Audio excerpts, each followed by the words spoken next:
ഈ സിനിമ ഒരു visual treat ആണ്. പ്രണയമാണ് അതിന്റെ ഭാഷ. സങ്കടവും ദേഷ്യവും നിസ്സഹായതയും നിറഞ്ഞ നായകനുമായി നമ്മൾ പെട്ടെന്ന് അടുക്കും.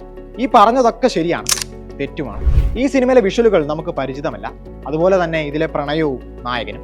അതാണ് ഈ പോൾ തോമസ് ആൻഡേഴ്സൺ ചിത്രത്തെ വ്യത്യസ്തമാക്കുന്നതും. കോമഡി സിനിമകളിലൂടെ പ്രശസ്തനായ ആഡം സാൻഡലറിന്റെ കരിയറിലെ തന്നെ ഏറ്റവും മികച്ച പ്രകടനം ഈ ചിത്രത്തിലേതാണ്. സംവിധായകന്റെ വാക്കുകളിൽ ഇതൊരു ആർട്ട് ഹൗസ് ആദം സാൻഡലർ ചിത്രമാണ്.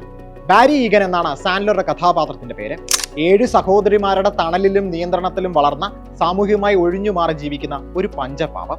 അയാളുടെ ജീവിതത്തിലേക്ക് ആദ്യം ഇവിടെ നിന്നോ ഒരു ഹാർമോണിയം എത്തുന്നു, പിന്നാലെ പ്രണയവും വില്ലന്മാരും. ഇതൊരു റൊമാൻറ്റിക് കോമഡി ഡ്രാമയാണ്. പക്ഷേ സാധാരണ ഇത്തരം പടങ്ങളിൽ നമ്മൾ കാണുന്ന കഥാഗതിയോ ക്യാമറ വർക്കോ അല്ല ഈ ചിത്രത്തിലുള്ളത്. റോബർട്ട് എൽസ്വിന്റെ ക്യാമറ നായകന്റെ മനസ്സിലേക്കാണ് ലെൻസുകൾ തുറക്കുന്നത്. അവന്റെ പരിഭ്രാന്തിയും ഒറ്റപ്പെടലും പ്രണയവും പ്രേക്ഷകർക്ക് അനുഭവവേദ്യമാകുന്നത് അതുകൊണ്ടാണ്. വൈഡ് ഫ്രെയിമുകളിൽ അവന്റെ ഒറ്റപ്പെടൽ നമുക്ക് കാണാം. കളർ ടോൺ അയാളിലെ വിഷാദം പ്രതിഫലിപ്പിച്ചു.